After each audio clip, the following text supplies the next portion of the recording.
नागपुर में सामाजिक सुरक्षा विभाग की बड़ी कार्रवाई सामने आई है। पुलिस निरीक्षक राहुल शिरे के नेतृत्व में टीम ने घर से चल रहे देह व्यापार के अड्डे का भांडाफोड़ किया है। मिली गुप्त जानकारी के आधार पर 6 नवंबर की शाम विभाग ने छापामार कार्रवाई की, जहां से कई पीड़ित महिलाओं को मुक्त कराया गया। इस मामले में पूजा शगुन नाम की महिला के खिलाफ मामला दर्ज किया गया है। फिलहाल आरोपी महिला के खिलाफ आगे की कानूनी कार्रवाई जारी है। इस पूरे मामले की पुष्टि खुद पुलिस निरीक्षक राहुल शिरे ने की है। काल दुपारी आमच्या इथे जे एक पोलीस हवालदार आहे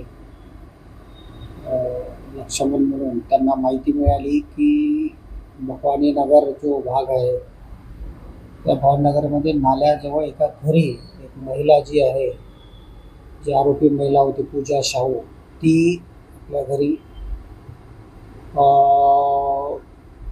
जे आहे ग्राहक त्यांना मुली प्रोव्हाइड करून त्या मुलींकडून देह विक्री व्यवसाय करून घेते, अशी माहिती आम्हाला मिळाली होती। त्या माहितीच्या अनुषंगाने मग आम्ही पंचाने बोगस ग्राहक वगैरे सर्व जी आमची काही प्रोसेस आहे ती फॉलो करून ग्राहकाला त्याच्या मित्रासोबत तिथे पाठवले असता ती सक्सेसफुल कारवाई तिथे झाली। त्या ठिकाणी ज्या ठिकाणी कारवाई झाली ते त्या महिले जी पूजा उर्फ नेहा रामप्रसाद शाहू, वय 42 वर्ष, राहणार plot number 73 Bhavani Nagar, Rohit पांठेल्याजवळ नाल्याजवळ Bhavani Nagar police Thane party या ठिकाणीच ती त्या राहत्या घरातच झाली। ते राहतं घर तिच्या सासऱ्याच्या नावावर आहे। तिचे सासरे जे आहे त्या महिलेची पूजाचे ते सासरे दस्तूरनगर अमरावतीला राहतात। त्या ठिकाणी आम्हाला एकूण 3 पीडिता मिळाले। त्यापैकी 2 पीडिता खाली मिळाले, एक पीडिता त्याच इमारतच्या पहिल्या मजल्यावर मिळाली।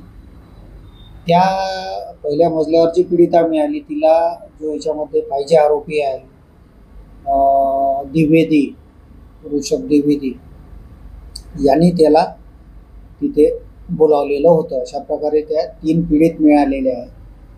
आणि जप्त मुद्देमालामध्ये त्या महिलेचा पूजाचा एक फोन, 2 DVR आणि 2000 रुपयामध्ये जी बोलणी झाली होती मला समागमासाठी मुलगी प्रोव्हाइड करायची ते 2000 रुपये आणि इतर किरकोळ जे काही सामान आहे तपासा संबंधाने असा तो 9010 रुपयाचा मुद्देमाल जप्त करण्यात आलेला आहे। एक आरोपी अटक आहे, एक आरोपी अटक होणे बाकी आहे। नाही, आमिष नेमकं पैशाचंच दिलेलं होतं। पैशाचं आमिष देऊनच या चुकीच्या कामामध्ये त्यांना वळवण्यात येतात। एक पीडिता ती मुंबईची होती, कुर्ल्याची, ती काल हिच्याकडे नांदेडवरून आली होती। एक पीडिता HB टाऊनची होती आणि एक पीडिता भंडाऱ्याची होती। अशा त्या 3 पीडिता होते। या सर्व कारवाईमध्ये ही कारवाई आपल्याला माहीत आहे की ऑपरेशन शक्ती अंतर्गत ही सर्व कारवाई माननीय पोलीस आयुक्त यांच्या दिशानिर्देशानुसार आणि या ऑपरेशनच्या प्रमुख माननीय पोलीस उपायुक्त श्रीमती स्वामी मॅडम यांच्याच अधिपत्याखाली आणि मार्गदर्शनाखाली ही ऑपरेशन शक्ती कारवाई सुरू आहे। आणि त्या कारवाई अंतर्गतच ही कारवाईमध्ये मी स्वतः पोलीस हवालदार लक्ष्मण प्रकाश मातनकर, किशोर ठाकरे, पोलीस हवालदार आरती चव्हाण आणि पोलीस अंमलदार नितीन वासने असे अधिकारी कर्मचारी होते।